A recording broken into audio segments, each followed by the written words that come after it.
Welcome to Horse of the West and the 25th Annual National Reining Breeders' Classic. 25 years, 25 million plus. And so it's really had an impact on the industry, an impact on people's careers. An unprecedented 7 Level 1 non-pros have made the finals in all 4 competition levels, and that could mean huge payoffs. That's huge. That's just a testament to how good the horses are and how great our sport is. Mandy McCutcheon will be looking for a repeat and her 9th NRBC title. Coming up on Your Horse Inside and Out, sponsored by Behringer Ingelheim, we're going to talk about stallion exercise. That's all in this episode of Horse of the West. The Western horse was a master of a hard world, pitted for centuries against half-wild bovines. Ferocious predators, brutal weather, and the sheer size of the country they had to cover.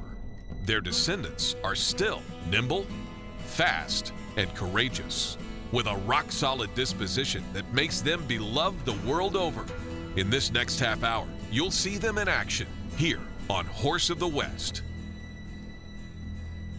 Welcome to Katy, Texas, in the Non-Pro Championship of the National Reining Breeders' Classic. This is the NRBC's silver anniversary, and total entries for all classes are up 20%. A mainstay of the reining community, the NRBC offers competitors and their families plenty of ways to unwind and have fun. The big thing, of course, was the Easter egg hunt and the appearance of the Easter Bunny, so people got to have their pictures taken with the Easter Bunny. So that kind of started it out on a really fun note, and those are the types of activities that bring people together. The lead line is everyone's favorite class to just, again, sit down and enjoy together and let people see the kids and laugh along with the parents. And it's just such a fun time. And the smiles, the kids, they're so excited. The NRBC is bankrolled by a stallion nomination program. Sire owners pay into the fund so their stallion's offspring are eligible to compete in the event. The total purse this year, supported by money from the fund, is over $1.3 million. In 2011, Shonda Blinzler became the first and only person in NRBC history to qualify for the final in all 4 levels of the non-pro, which are based on earnings. Now, 12 years later, an unbelievable 7 non-pros have accomplished the same feat.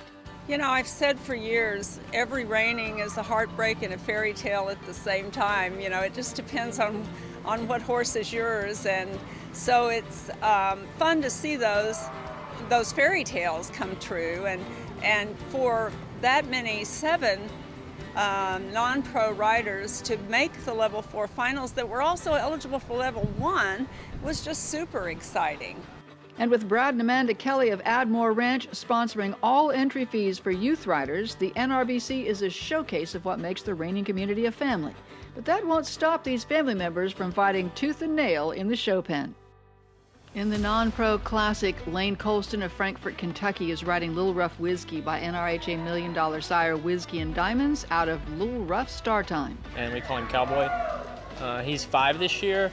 We've had him since his 3-year-old year, and he's been a great horse for me and my parents who own him. Lane and Little Rough Whiskey won the 4-6s NRHA Non-Pro Derby presented by Markel in 2021. Lane says making the finals never gets old. It's great. I love the NRBC. It's one of my favorite shows. Like, you're inside, but you're also outside, and the weather's always nice. It's been super nice this week. They score a 218. Next is Francesca Sternberg of the UK riding Red Dirt Paleface nicknamed Solo, who's by $2 million sire Paleface Dunnett out of Lost in Tinseltown. It's interesting. The NRBC is a very iconic event, and as a European, we watch it from in Europe.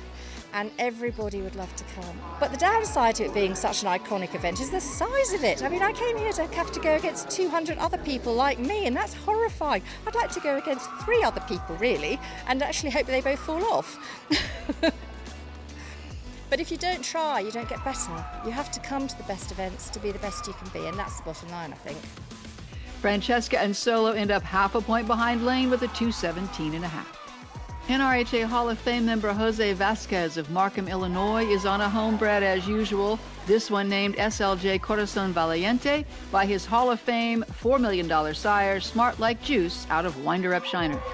I rode him 3 times in home before I got here, and I rode him 3 times in here, so I'm very happy with the job we put it together in short time. He just, put up with me and with 6 rides and go perform the way he did.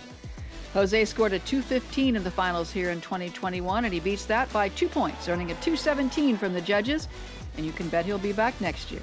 Oh, that's one of the greatest arena to show, and the crowd and everything is just great. I mean, right here is definitely, I had my best runs in here. You just can't wait to come back and show it again. Kylie Warren of Canby, Oregon loves the Big Pen here in Katy, so this is her favorite event. She's riding Cassius, who's by $1 Million sire Little Joe Cash out of Brazos. They earn a 2:16. Following Kylie is Hall of Fame member Mandy McCutcheon of Aubrey, Texas. She is the NRHA's first and only $3 million non-pro. She's back on J. Losa, a 6-year-old mare by Arlosa Wiz out of Spookin' Jessie. Mandy and J. Losa won this event last year, so expectations are high as they enter the arena, but things don't quite go to plan. She's a great mare. I won on her last year. J. Losa has been nothing but good for me, but just coming through the middle on the right lead circle there, she just stumbled a little bit and broke gate. Mostly because I think she was trying too hard to do what I said. The judges give them a 2:09, but it is way too early to count out Mandy McCutcheon. She has 2 horses left to go. Monica Matheson of Tioga, Texas comes in on Girls on Fire, a 4-year-old mare by Inferno 66 out of Gotta Get You Done. Monica's one of the 7 non-pros who have qualified for the finals in all 4 earnings levels, an accomplishment made even more impressive by the fact that Monica hasn't shown at the NRBC in 6 years. I didn't know what my expectations. I wanted to be good coming here, and I knew I had a really good horse. I just needed to make sure that I could be a good jockey. Monica's husband, NRHA professional Gunny Matheson, showed Girls on Fire as a 3-year-old before handing the reins over to Monica. And I mean, the fact that he said, "Hey, do you want to show her?" I was like, "What? Like, really? You're gonna let me show her?" So yeah, she's pretty incredible. He did a great job with her. I'm gonna go home and let that mare have a rest and pat her and say thank you for carrying my non-pro butt around. Monica and Girls on Fire leave the Coliseum with a 2:16. Still to go, Mandy McCutcheon on her 2nd horse, Shining at Night, and NRHA legacy riders Taylor Zimmerman and Gina Maria Schumacher, who tied for 4th place in 2021, plus Kelsey Flessner, Chandler Winnard, and Christine Troutman, who each qualified for the finals in all 4 levels. We'll be back with more from the National Reining Breeders' Classic right after this. Don't ride off. Welcome back to Horse of the West and the National Reining Breeders' Classic from Katy, Texas. Lane Colston and Little Rough Whiskey are leading with a 2:18. Francesca Sternberg and Red Dirt Paleface are half a point behind them with a 2:17.5. And Jose Vasquez is in 3rd on SLJ Corazon Valiente with a 2:17. This is Kelsey Flessner of Whitesboro, Texas, in her first time showing at the NRBC. She's one of 7 Level 1 non-pros that qualified for the Level 4 finals, and she's riding Chick's Gonna Dream by NRHA $8 million sire and Hall of Fame member Magnum Chick Dream out of Gun Wizit. She's kind of a push-style horse, and I like that. You can ask all you want of her, and she's definitely ready to come back to you, and she's just very, very, very willing to please. Kelsey rides with Fred Tremblay and his brother $1 Million rider Danny Tremblay, who was co-champion of the NRBC Open in 2021.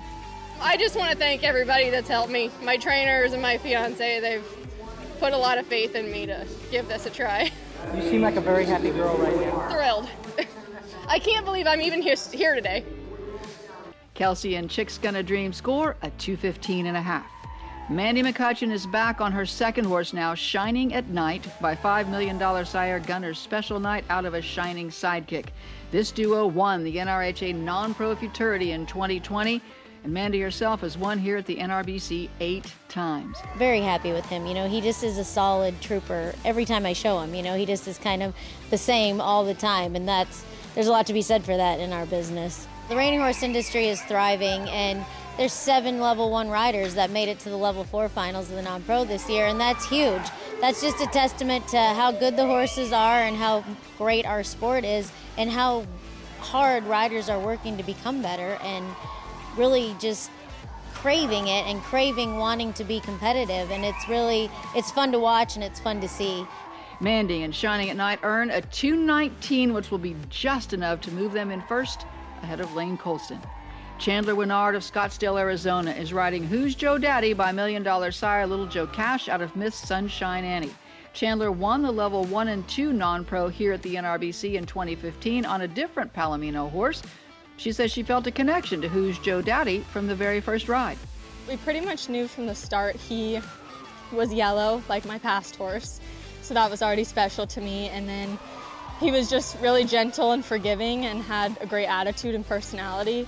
And I think that's what we love about him, is he doesn't ever get upset. Chandler's another level 1 non-pro who qualified for all 4 levels of the Classic. Her final score is a 217.5, which will move her past Jose Vasquez and into a tie for 3rd with Francesca Sternberg. I'm just excited to be in the finals, so that already is just icing on the cake. Yeah, because we came here and I'm like, I just want a good, clean ride. Like, I just want no penalties. I don't want to do anything stupid. And we got that. Taylor Zimmerman, granddaughter of NRHA Hall of Fame member Vaughn Zimmerman, comes in on Shining on Rough, who's by $1 Million Sire and 2016 NRBC Open champion Not Rough at All. His name's Calvin, and we named him because he looks like a Calvin Klein model. In the preliminaries, that was my actual first time walking in the pen on him, and I just didn't know if he's 6, so he's older, and I didn't know if he was going to go in and take care of me or if he was going to go in and check places like through the center and stuff. And so after I realized that he was there for me 110%, I knew I could go show him in the finals really hard, and that's exactly what I felt like I did. But watching Taylor and Calvin compete, you wouldn't know this is their first show together. The crowd is electric as their scores announced. A 222.5, which will put them in the lead by a full 3.5 points. I can't even believe it. I don't even know what to say. I have no idea what to even say. It's just like, I don't even care where I end up at this point. That was just so fun, and it was a thrill. It was an absolute thrill, and it's a dream come true. Coming up next, the person who tied with Taylor for 4th place last year, Gina Maria Schumacher. Mandy McCutcheon is still to go on her 3rd horse, and Mariana Vasquez, daughter of Jose, on the horse her father rode at the NRBC in 2021. Coming up on Your Horse Inside and Out, sponsored by Boehringer Ingelheim, we're going to talk about stallion exercise. We'll be right back with more coverage of the NRBC Non Pro Championship. Don't write off. Welcome back to Horse of the West. We're at the National Reining Breeders' Classic in Katy, Texas, where Taylor Zimmerman and Shining on Rough have just taken the lead with a 222.5 in the Non-Pro Championship. In 2nd place, 8-time champion Mandy McCutcheon and Shining at Night with a 219, and in 3rd with a 218 Lane Colston and Little Rough Whiskey. Up next is another NRHA legacy, Mariana Vasquez, who's the daughter of NRHA Hall of Fame member Jose Vasquez. She's riding the horse her dad jockeyed in the NRBC finals last year, Rocket Sassy Girl, by NRHA Hall of Fame member and $12 Million Sire Wimpy's Little Step out of 2008 NRHA Futurity champion Shining and Sassy. She is so sweet. She's really nice. I've only been riding her for like a month before here, so we thought she was having a baby, and it turned out she wasn't. So she was resting, and so when we found out she wasn't, we took her out, and I was like, Dad, I kind of want to show her in the NRBC. And he's like, if you can get her ready, then go ahead. So I rode her every day, and I got her ready, and it's nerve-wracking and exciting. It's been a while since I've been in the level 4 finals, and it's even more exciting because my dad made it to the level 4 finals too, so that was pretty awesome. Mariana and Rocket Sassy Girl score a 215.5. Christine Troutman of Marshfield, Wisconsin is riding Smart Wizard Spook by $7 Million Sire Smart Spook. His mother is Miss Polka Wizard, who's one of the most fabulous mares ever, and he's just the greatest horse on earth. She's another level 1 non-pro that made it to the finals in all 4 levels. It was surreal, truly. This is my first really big event and my first event to make the finals, and so it's taken a little time for it all to sink in. I try to just take it maneuver by maneuver so that, you know, if we have a little bobble here and there, I can just move on to the next thing. But he was right there with me the whole time. He was just perfect. And Christine knows how big a deal this is.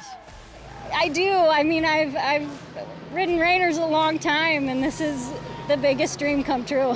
You're going to make me cry. The judges give Christine and Smart Wizard Spook a 216.5.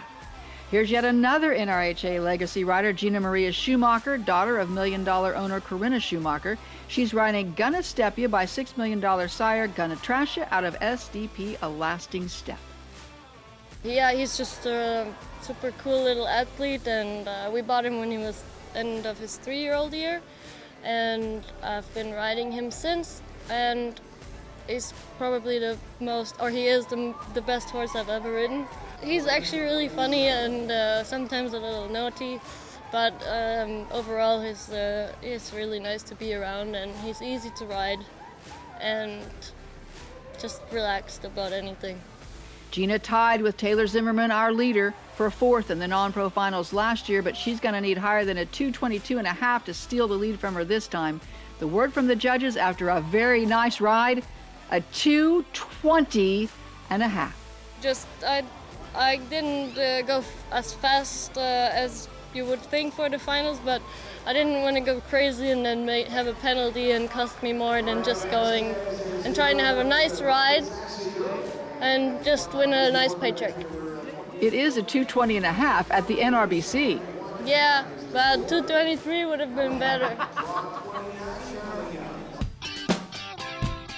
Your Horse Inside and Out with Dr. Joe Carter is sponsored by Boehringer Ingelheim. A question that I get frequently is what kind of exercise and how much exercise, the type of exercise, stallion owners should provide for their stallions. And so stallions need exercise. They need a regular amount of exercise. You don't want them to lose their conditioning musculoskeletally or cardiovascularly. You'll see some stallions start to develop some kind of soreness or lameness type issues from the actual act of breeding. When they're having to mount a dummy, they're actually at a different angle using muscles, joints in a way they're not accustomed to. They will start to develop sometimes hock and stifle soreness issues. And so if you start to see a stallion that's getting reluctant to breed, reluctant to mount a mare or a dummy, or increasing the number of attempts that it takes to get them collected or to breed a mare, I would have your veterinarian, examine their musculoskeletal system to decide if they need high visc, like a joint lubricant to help those joints function more properly and with less pain or soreness or inflammation. And high visc and the joint lubricants do nothing to the sperm quality, so there's no reason not to use those in the breeding season when a horse is actually being bred. And so the types of exercise we'd like to see stallions get, turnout in paddocks is always good. That's kind of the go-to. Going on the walker, exerciser in a round pen, lunging, all of these types of exercises, the normal kinds of exercises that you would do. Even riding is good. A lot of the thoroughbred race places have galloping tracks where they'll gallop them a mile or two. Are all normal types of exercises we see with stallions. And I'm Dr. Joe Carter with Your Horse Inside and Out. Your Horse Inside and Out is sponsored by Boehringer Ingelheim. Before making any decisions about your horse's health, be sure to contact your veterinarian. Coming up, more coverage of the NRBC Non Pro Championship. Taylor Zimmerman's in the lead with a 2:22.5, and Gina Maria Schumacher has taken over second with a 2:20.5. But neither of them can get too comfortable because 8-time NRBC champion Mandy McCutcheon still has one more horse in the finals and one more chance to take back the lead. We'll see Mandy ride on Bewitchin' Bella when we come back. Welcome back to Horse of the West. It's the National Reining Breeders' Classic in Katy, Texas. Gina Maria Schumacher and Gunna Stepia are in second with a 2:20 behind Taylor Zimmerman and Shining on Rough at 2:22.5. NRHA Hall of Fame member and $3 million rider Mandy McCutcheon is in third with a 2:19, but she still has a chance to take over the lead on her final horse, Bewitchin' Bella. My third mare is in Like Flynn mare that I just got, and I like her a lot, just getting used to her and starting to know her. Mandy won the Non-Pro Championship here last year, and she won it 7 times before that. Her competitors are all holding their breath as she makes her final ride, aiming to beat that 2:22.5 of Taylor Zimmerman. But they do not get there. The judges give them a 2:16.5. She got a little tired towards the end of the run. I maybe could have gotten her to my last stop a little better. I don't know if she got tired or I did. She was the third one I showed.